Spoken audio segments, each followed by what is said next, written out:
The most important thing, stay true to the game, and the main point of anything, give to the game. Work your butt off, try to be better than you were yesterday, every single day. Commit to the game. I believe I always talk about like the game gods. I tell myself, I'm gonna commit to the game. I'm gonna train, I'm gonna prepare myself physically, mentally, spiritually to give to the game if you wanna be great. The second thing is, don't forget to have fun, because this becomes a business. It becomes a business right away. And he's going through it right now, and it's gonna get even, I don't want to say worse, but it gets even more demanding on you on the business side. But at the end of the day, just have fun, man. It's a very, very small number of people who get the opportunity to do what we do and inspire people all over the world. I've always got a kick and a joy out of being able to bring the ball up or get the ball and be able to assist my teammate and seeing them score.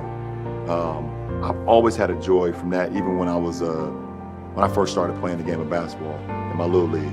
It was something that's always been a pride and joy of mine, to be able to pass the ball and make everyone feel just as important as the first guy getting off the bench or the first guy that started.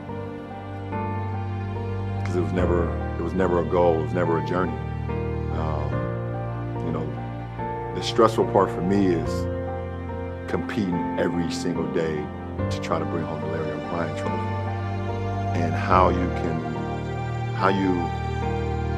trust the process along the way. Try not to get frustrated along the process throughout each season, but still keep the main thing. Understand that we're trying to build. I want to build greatness every single day to try to compete for the Larry O'Brien trophy. Like, that's the stressful part.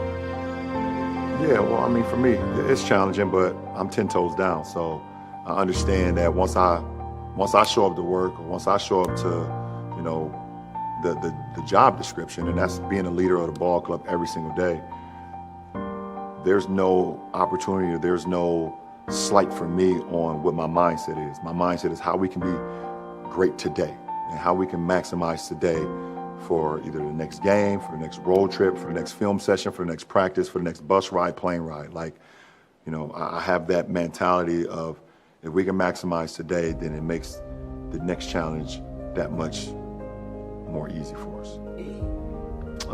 It's all about accountability for me. I'm always challenging myself, taking accountability for myself. I think your greatest challenge and your greatest enemy is the person that you look in the mirror. So I'm always just trying to take accountability for me. What can I do better? How can I be better? There's things I can do more. There's things I can be greater at to not only help the ball club, and everybody automatically think it's basketball, but it's in life in general. So it's always just it's me talking to me and hold myself accountable. Well, definitely disappointed. I can't sit here and say I'm not disappointed on not being able to land such a talent, but someone that I had great chemistry with, and know I got great chemistry with on the floor, that can help you win, championships. In my mind, in my eyes. But my focus is shifted now. My focus is shifted back to where it should be, and that's this club now, and what we have in the locker room, and the guys that's going to. It's a quick pivot. It don't take me long.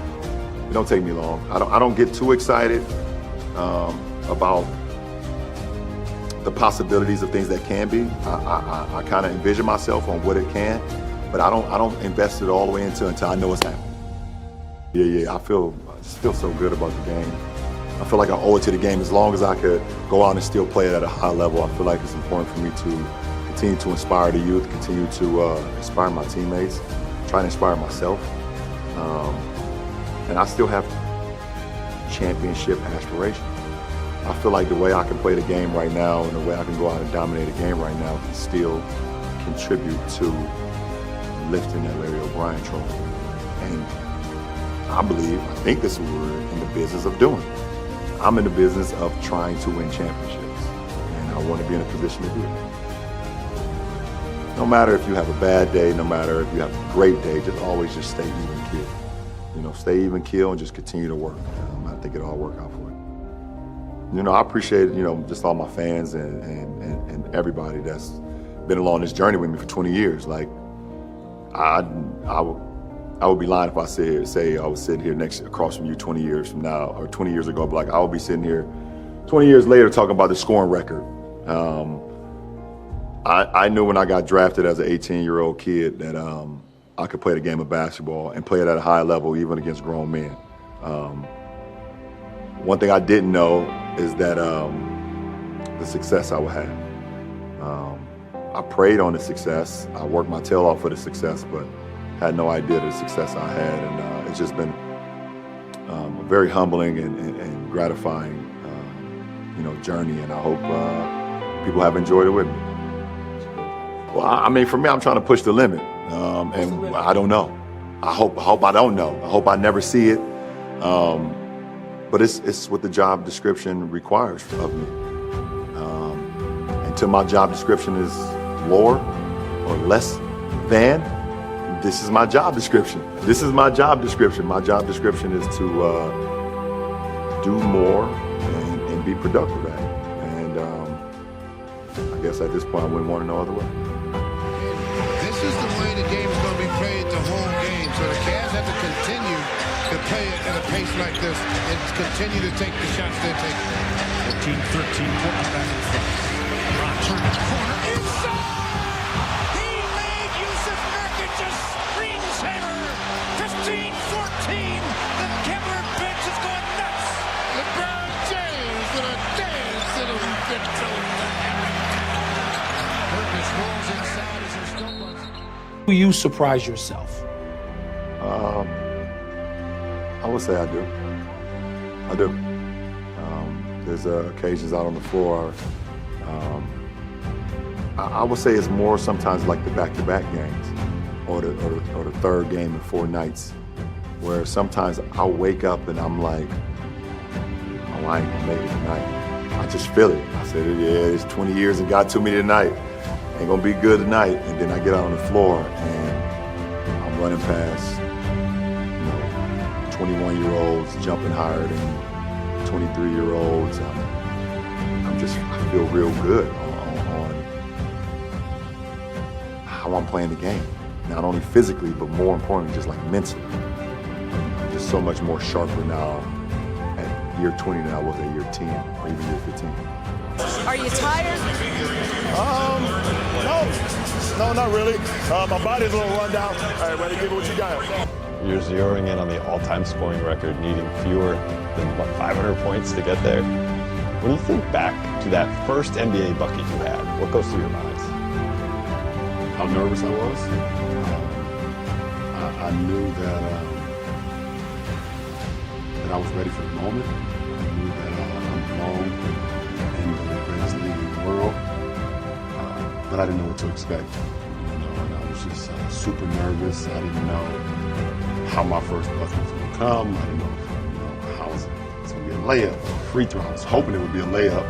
It ended up being a baseline jump shot, fadeaway, by our bench. And, actually, like, kind of a difficult shot, too.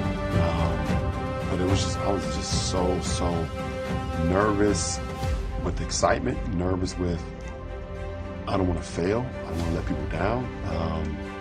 But just proud that I was able to accomplish one of my goals, to be a part of it. The scoring record was never, ever even thought of in my head because I've always been a pass-first guy. I've always loved the excitement of seeing the success of my teammates, of playing the game, and that's just the way I was brought up. So to know where it will rank as I stay here today, like you said, less than 500 points away, I don't even know how I'm going to feel, I guess, until that moment, but it's never been a goal of mine.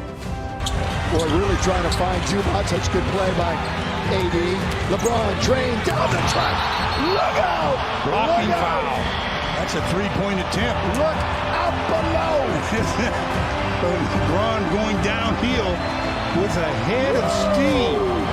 Paul George decided to stand in late and was too far under the basket. Decides to take off from the dotted line and hammer one. Look at that, man. Didn't he just have a birthday? Didn't he just turn 25? Well, one of those. He's one of those. I'm not going to give him my real age.